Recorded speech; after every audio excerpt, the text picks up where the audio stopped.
Good day everyone. Today I will begin our presentation with a brief introduction to our topic, Nonverbal Communication, Understanding the Unspoken Language in Human Interaction. So what exactly is nonverbal communication? It refers to how we communicate without using words. This includes gestures, facial expressions, eye contact, body posture, tone of voice, and even silence. These signals often express our true emotions better than words do. Nonverbal communication is very important in our daily life. It helps us build trust, show feelings, and understand others better. For example, a smile can show kindness, while crossed arms may show that someone is uncomfortable or defensive. Even if someone says, "I'm okay," their body language might tell a different story. Now, here's an interesting fact. According to a famous study by Dr. Albert Mehrabian, only 7% of the emotional meaning in communication comes from spoken words. The other 93% is nonverbal, 55% from body language, and 38% from tone of voice. This shows how powerful nonverbal cues are when we interact with people. Now, let's explore some key psychological theories that help us understand nonverbal communication. First, we have Albert Mehrabian's communication model. According to Mehrabian, 1971, when conveying feelings or attitudes, only 7% of the message comes from actual words, 38% from tone of voice, and 55% facial expressions. This 7-38-55 rule is often oversimplified, but it clearly shows that nonverbal cues play a bigger role than words, especially when there's a mismatch between what we say and how we say it. Next is Paul Ekman's theory of universal emotions.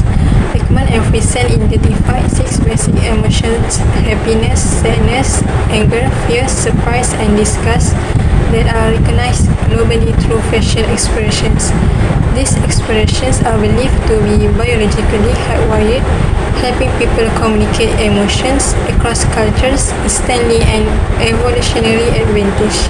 Moving on to Knapp and Hall's framework, which breaks nonverbal communication into specific categories: kinesics, body movements, paralinguistics, tone and pitch of voice, proxemics, use of personal space, haptics, touch, chronemics, time usage, artifacts, physical appearance, and objects. This framework shows how multiple nonverbal channels work together to shape meaning in our daily interactions. And finally, we have Albert Bandura's social learning theory, 1977. This theory explains how we learn nonverbal behaviors by observing and imitating others, like parents, friends, or even characters in media. It reminds us that nonverbal communication is both innate and socially learned, and it changes depending on culture and context. Together, these theories give us a deeper understanding of how nonverbal communication shapes our relationships and social experience. Next is the real-world applications in communication. First, the application of nonverbal relationship in interpersonal relationships, which is in building trust and rapport. Nonverbal cues are the foundation for building and maintaining trust and rapport in all types of relationships. Aside from that, we have emotional expression and understanding. Nonverbal communication is crucial for conveying and understanding emotions, often more powerfully than words. For example, facial expressions. There are some universal expressions that express joy, sadness, anger, fear, surprise, disgust, yet they are nuanced. A little more, they have more details on facial expressions that shows different range of emotions and feelings. Next, gestures like hand movements, head nods, shrugging, and these gestures emphasize or convey specific meanings during interaction. Paralanguage is the tone of the voice, like the pitch, the volume, the speed, the size, laughter. These all reveal the emotional state of the speaker. And the body language, for example, slumped shoulders, which conveys sadness sometimes, and rigid posture to express anger, and bouncing, which usually is because of excitement. Next, misinterpretation. Okay, there are in many scenarios, misinterpretation happens in communication due to incorrectly reading the cues, which can lead to significant misunderstandings during the interaction. The third one in interpersonal relationship is the conflict resolution and intimacy. How nonverbal communication is applied in this matter. Nonverbal cues play a dual role in this de-escalating conflict and fostering deeper intimacy. So for intimacy, for conflict, there is the escalation, which is like calm demeanor, active listening posture, and empathetic facial expressions. Besides that, we have escalation. It is the opposite of the escalation, which is aggressive gestures like pointing, raised voice, and rigid stance, like maybe looking sharply to each other. Those are nonverbal cues in escalation during conflict. Next, nonverbal cool down. This is like shows that the emotions are on a cool down, like taking a deep breath, maintaining neutral expression. On the other hand, we have intimacy, which is physical touch, like hugs, hand holding, comforting pets. These are all to express affection and closeness. And the next we have proximity, like the distance. Standing or sitting closer to someone indicates comfort and connection. Like the more you feel safe with the person, the closer the proximity is. Next, sustained eye contact. Okay, sustained eye contact can signify deep connection and understanding of each other. The second real-world application in nonverbal communication is in education. Let's take a look at the teacher-student dynamics, like management, engagement, and rapport, and how with nonverbal communication controls or helps in all of this. So teachers, they use nonverbal communication for effective classroom management, which is to enhance the student engagement and to build rapport. The teacher's role first is like to hold eye contact and to control their proximity and have certain facial expressions to guide the behavior of the students to manage them. So with certain nonverbal cues by the teachers, these sometimes maybe held some authority over the student, and this will help manage how they behave in the classroom. So next, for engagement, this is to have the class focus and engage with what the teachers teaching or saying. So like example, enthusiastic gestures and varied vocal tone to keep the student interested. Next is rapport, like warm smiles, open body language, which are to encourage participation and trust from the students. So in terms of the student feedback, first is comprehension, like student cues, nodding, confused looks to inform the teacher of what they perceive in the class. Next is interest. Their body language or non-verbal communication that these students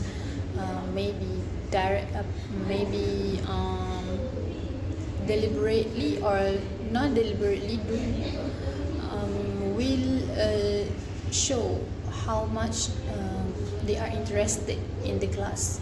For example, like slouch posture versus eager posture. This will signals their engagement level in the class. Next, we have under the education is among students and students, student-student interactions and collaborative learning. Nonverbal communication is vital for effective collaboration and peer feedback among the students. So, for example, they have like coordinated movements. They should work in sync on projects. Respectful body language, for example, open posture for constructive criticism, and shared gaze. Shared gaze, they can help them to focus in common tasks in the group work. Like for example, when they are discussing, they have shared gaze. Next is attentive listening. Okay, so attentive listening is also a kind of is also a nonverbal communication, and this depicts the interest, like showing engagement through their body language. Next is count-on of the voice, which is to deliver feedback effectively by using a count-on. Next, in the world application of nonverbal communication, we have cross-cultural communication. So, cultural variations in nonverbal cues. The meaning of nonverbal cues, they vary significantly across cultures, leading to potential misunderstanding. So, like maybe some cultures are more open to certain cues, like nonverbal cues, and certain culture are not. So we have the example here, like gestures, which are the emblems. For example, like the good sign. These gestures have a different meaning. The meanings differ widely, and sometimes it's a very positive thing to do in a certain culture, but it can be offensive or a rude signs to use in another culture. For example, like pointing or the good sign. Yeah. So next, eye contact. Okay, this is also the same. Direct gaze can be respectful or aggressive depending on the culture. So like maybe in the Western, they are more open. They think eye contact is important for interactions, and it shows engagement in that interaction. However, in like mostly Muslim countries, direct gaze can be considered aggressive, so they have to like lower down the gaze. Next, we have personal space.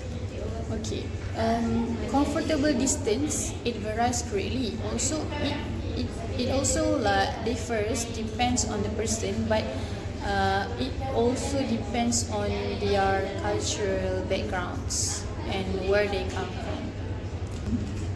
Next is touch. So acceptable physical contact differs from each cultures.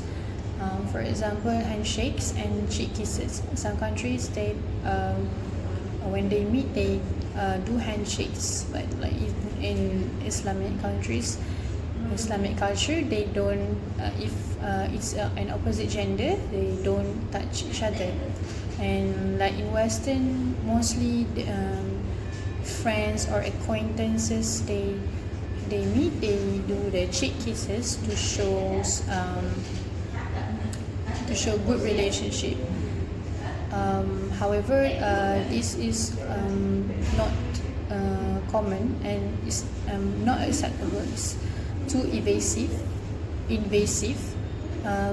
in like more reserved cultures, like mostly in Asia and in the Muslim countries. Next, we have navigating cross-cultural nonverbal challenges. Okay, effective cross-cultural nonverbal communication requires awareness, adaptation, and also verbal clarification. There are challenges to that.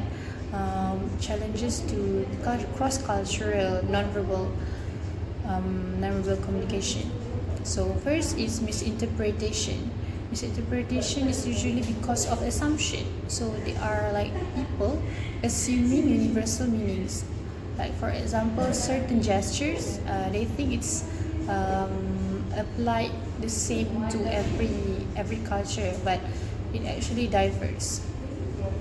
And next is stereotyping, which is generalizing behavior based on origin. So just because they see someone with this origin do this, or they think it's okay, so they stereotype the whole people from the same origin in that same manner. Next, unintended offense. Okay, this is mostly because of ignorance, and which is accidentally violating cultural norms. So first we have to study or do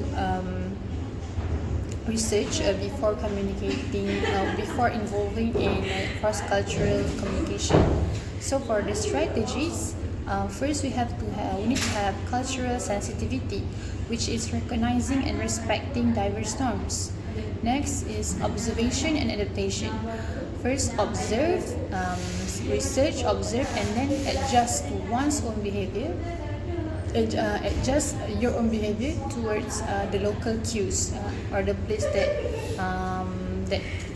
they are going. Next is verbal clarification.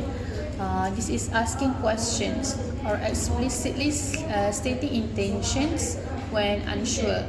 So sometimes nonverbal cues, just because nonverbal communication or cues differs from each culture, so it's best to just ask or just state it verbally when unsure, to show that to avoid misunderstanding and offending another people. Now, I will be presenting the critical analysis and reflection on nonverbal communication. Let's begin with the strength. Nonverbal communication plays a powerful role in how we express ourselves. It helps convey emotions quickly and effectively, sometimes even better than words. For example, facial expression, hand gesture, and eye contact all help us communicate feelings like joy, sadness, or anger without speaking. In fact, research shows that up to 18% of our communication is nonverbal. It also builds trust, clarity, especially in public speaking or face-to-face conversations. And interestingly, many nonverbal cues like a smile or a frown are universally understood across cultures. However, there are some limitations and challenges to nonverbal communication. One major challenge is ambiguity. A single gesture can have multiple meanings depending on the situation or cultural background. For instance, eye contact might be seen as a sign of respect in some cultures, but in others, it can be viewed as rude or confrontational. Another key challenge is cultural differences. The way people use gesture, personal space, or even facial expressions can vary widely across cultures. A misunderstanding can easily happen when people from different cultural backgrounds interpret nonverbal cues differently. There are also environmental barriers such as noise, physical distance, or poor lighting that can affect our ability to notice or interpret nonverbal message accurately. And in today's world, we face a growing digital gap. Since much of our communication now happens online, we often lose access to important nonverbal elements like tone of voice, eye contact, and body posture. This digital environment can make it harder to read emotions, express empathy, or build genuine human connection.